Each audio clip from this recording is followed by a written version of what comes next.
C'était un matin ordinaire à Agua Escondida, un petit village caché entre les collines poussiéreuses de Guerrero, où la vie avançait lentement et la foi marchait pieds nus. Le chant des coqs avait retenti tôt, mais il y avait quelque chose de différent dans l'air. Trop de silence, trop de calme.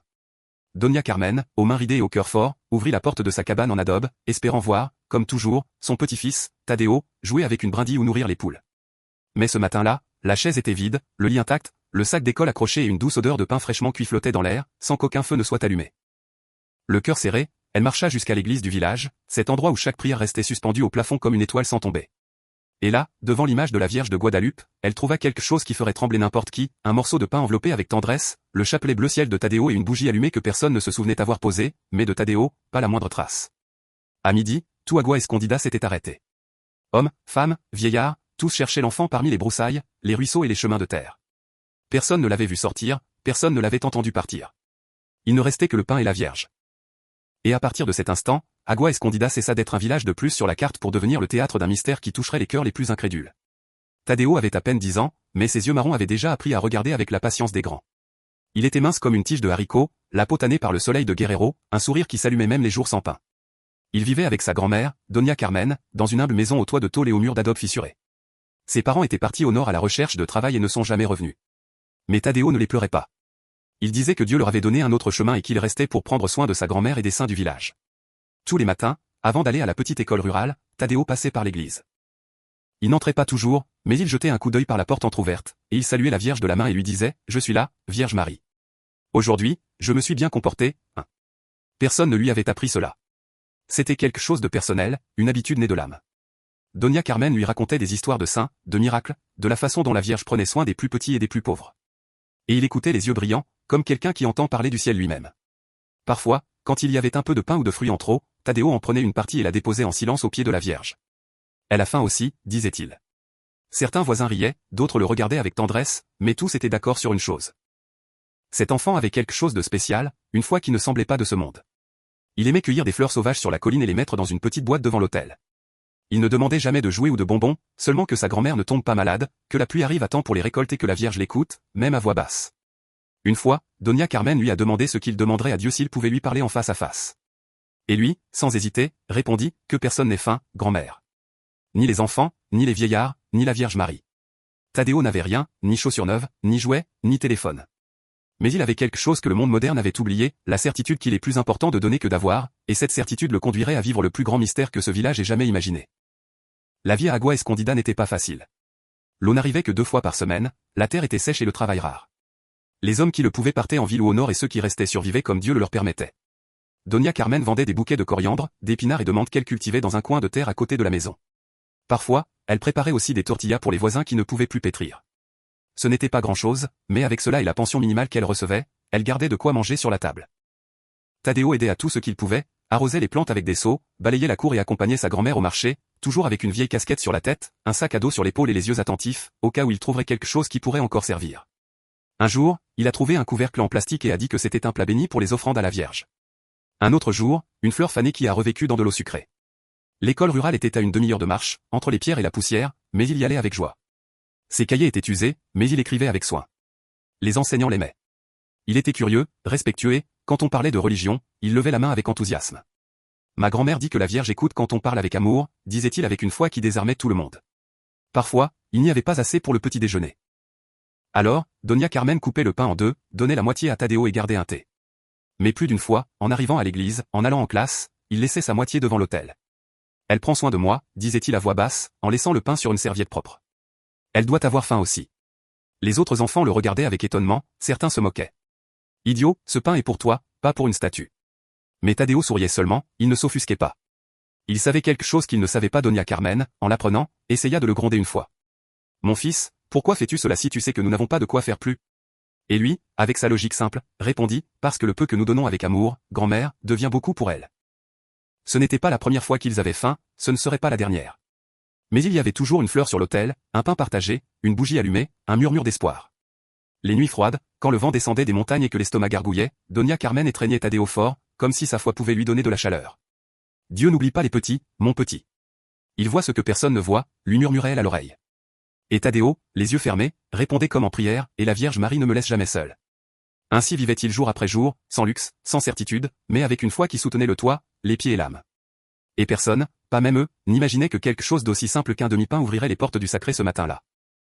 Cela a commencé, comme tant d'autres, avec le chant du coq, le murmure du vent à travers les tuiles brisées et l'ombre allongée de la colline recouvrant les humbles maisons d'Agua Escondida. Mais dans la cabane en adobe de Doña Carmen, le silence pesait. Le coq a chanté 3 fois. Les casseroles suspendues près du foyer étaient toujours froides. Le lit de Tadeo était intact, pas un pli, pas une trace. Doña Carmen pensa qu'il était peut-être parti au marché tôt, mais son sac à dos était toujours accroché, les vêtements pliés, les chaussures propres au pied du lit, et alors elle le sentit, un vide dans l'estomac, non pas de faim, mais de quelque chose de pire, de pressentiment. Tadeo cria depuis la porte. « Où es-tu, mon fils ?» Rien, seulement le sifflement du vent et le son lointain d'une cloche. Elle sortit pieds nus, le châle mal mis, marchant précipitamment dans les ruelles de terre. Elle demanda aux voisins, « Avez-vous vu Tadeto ce matin ?»« Non, comadre, je croyais qu'il était avec toi. » Il n'est pas allé déposer les herbes non plus. Le cœur de la femme battait comme un tambour. Elle se dirigea vers l'église, l'endroit où elle trouvait toujours du réconfort, et souvent son petit-fils. En arrivant, elle poussa la lourde porte en bois. À l'intérieur, l'air sentait la cire fondue et l'humidité vieille. Les bougies étaient toujours allumées comme si quelqu'un les avait allumées récemment. Devant l'autel de la Vierge de Guadalupe, sur le marbre fissuré, il y avait quelque chose. Doña Carmen s'approcha lentement, les yeux troublés et les mains tremblantes. Là, sur une serviette blanche, reposait un demi-pain frais.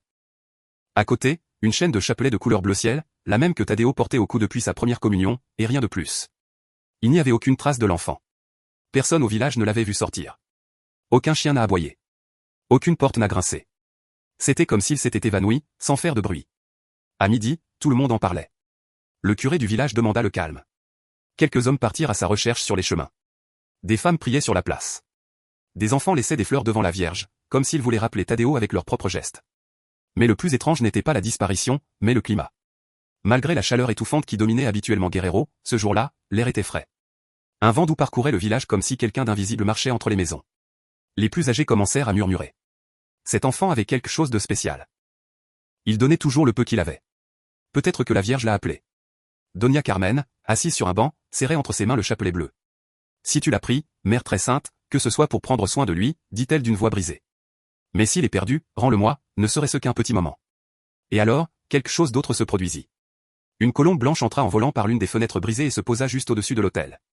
Elle ne bougea pas, ne cligna pas des yeux, elle regarda seulement vers l'endroit où se trouvait le pain. Ce fut le premier murmure de ce qui restait à venir. Cette nuit-là, tout le village ne dormait pas. Les familles allumèrent des bougies devant leurs portes. Les enfants priaient avec leur grand-mère.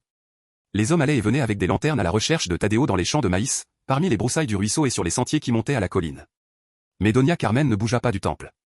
Elle passa l'après-midi assise sur le dernier banc, le chapelet bleu enroulé autour de ses doigts et le regard fixé sur la Vierge. Elle ne pleurait pas, ne parlait pas, elle attendait seulement. De temps en temps, elle murmurait comme si elle parlait avec quelqu'un d'invisible. Ne le prends pas comme un sacrifice, mère. C'est mon petit-fils, pas mon offrande. Le prêtre s'approcha d'elle en silence et posa une couverture sur ses épaules. L'horloge marquait presque 11 heures. Soudain, le vent changea. Il entra par la porte ouverte du temple, soulevant doucement les rideaux de l'autel et alors, sans que personne ne les touche, les cloches commencèrent à sonner, 1, 2, 3 fois. Lentement, comme si quelqu'un d'invisible tirait les cordes depuis le clocher. Ceux qui étaient dehors coururent vers l'atrium. Certains se signèrent, d'autres restèrent immobiles. Doña Carmen se leva brusquement, le cœur battant fort. À l'intérieur de l'église, une lumière douce, différente des bougies, commença à illuminer l'autel. Elle n'était ni blanche ni dorée. C'était une lumière bleu ciel, presque comme la couleur du chapelet, le même bleu que le manteau de la Vierge. Et au milieu de cette lueur, une silhouette apparut à côté de la sacristie, petite, mince, avançant en silence pieds nus et le regard tranquille. « Tadeo » cria la grand-mère. Il sourit. Ses vêtements étaient propres, son visage brillait et il semblait différent, pas effrayé, pas fatigué, comme s'il avait dormi sur les genoux du ciel. Il courut vers elle et en l'étreignant, il lui murmura « Je vais bien, grand-mère. » Elle a pris soin de moi. « Qui, mon amour ?» demanda-t-elle en sanglotant. « La Vierge, elle m'a dit que le pain est arrivé, que parfois l'amour ouvre des portes que personne ne voit. » Les voisins regardaient sans comprendre. Certains tombèrent à genoux, d'autres pleuraient. Le prêtre ôta son étole et la plaça sur les épaules de l'enfant comme celui qui couvre quelque chose de sacré. La cloche sonna une fois de plus et la lumière bleue disparut aussi doucement qu'elle était arrivée. Doña Carmen, avec Tadeo dans ses bras, leva les yeux vers l'autel. « Merci, ma mère, de me rendre l'âme entière. » Et depuis ce jour, personne ne vit plus le pain comme quelque chose de commun, car ils comprirent que dans des mains propres, même un pain peut être un miracle. Les jours suivants ne furent pas comme avant à Agua Escondida. L'histoire de Tadeo se répandit comme le vent entre les collines. Elle arriva d'abord au village voisin, puis à la ville, mais ce n'était pas le genre de nouvelles de journal, c'était quelque chose de plus intime, une histoire que les gens racontaient à voix basse, les yeux humides et la peau hérissée. Beaucoup ne comprenaient pas ce qui s'était passé, mais tous sentaient qu'ils avaient été témoins de quelque chose de sacré.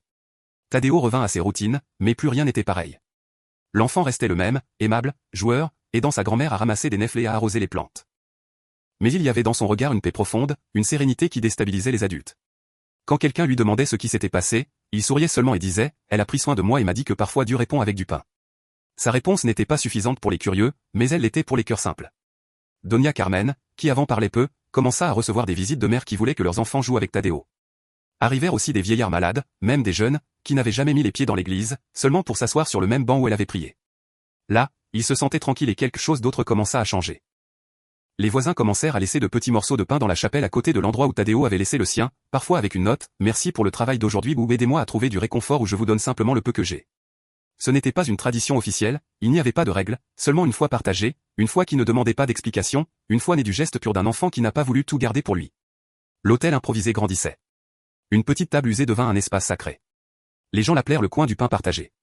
Et celui qui passait par là laissait quelque chose, du pain, des fleurs sauvages, même des dessins d'enfants. Avec l'image de la Vierge et un enfant souriant à son côté, le prêtre ému décida de laisser l'espace tel qu'il était. C'est plus qu'un hôtel, c'est un rappel de ce que peut le cœur quand il aime sans réserve, disait-il. Et au milieu de tout cela, Tadeo ne se sentait ni héros ni élu, il disait seulement « J'ai seulement donné ce que j'avais. Elle a fait le reste ». Doña Carmen en l'écoutant souriait et dans son silence, elle apprit aussi quelque chose de nouveau, que parfois les miracles ne viennent pas avec des trompettes, mais avec des miettes de pain et la tendresse d'un enfant qui a confiance. Il s'était passé exactement un an depuis ce matin où Tadeo disparut et revint. Depuis lors, Agua Escondida n'était plus un village comme avant. Dans le coin latéral de la chapelle, où avant il n'y avait qu'une bougie solitaire, s'élevait maintenant un petit hôtel avec des fleurs fraîches, une image de la Vierge de Guadalupe entourée de dessins infantiles et de pain, toujours du pain. Pain fait maison, pain acheté, pain enveloppé dans des serviettes brodées avec des initiales, pain accompagné de billets anonymes pour les plus nécessiteux. L'hôtel avait un nom gravé avec des lettres simples sur une planche de bois, hôtel du pain partagé. Chaque après-midi, Doña Carmen allait de la main de Tadeo allumer une bougie. Parfois, il le faisait en silence.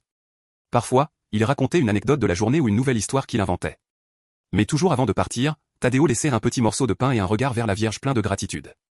La communauté avait changé, pas par spectacle, mais parce que dans le cœur de chaque voisin avait été semée une vérité simple. Quand on donne avec l'âme, même si c'est peu, cela se multiplie. Une femme veuve commença à faire du pain pour partager dans les après-midi. Un jeune homme qui avant vivait en ville revint et ouvrit un petit atelier de menuiserie communautaire.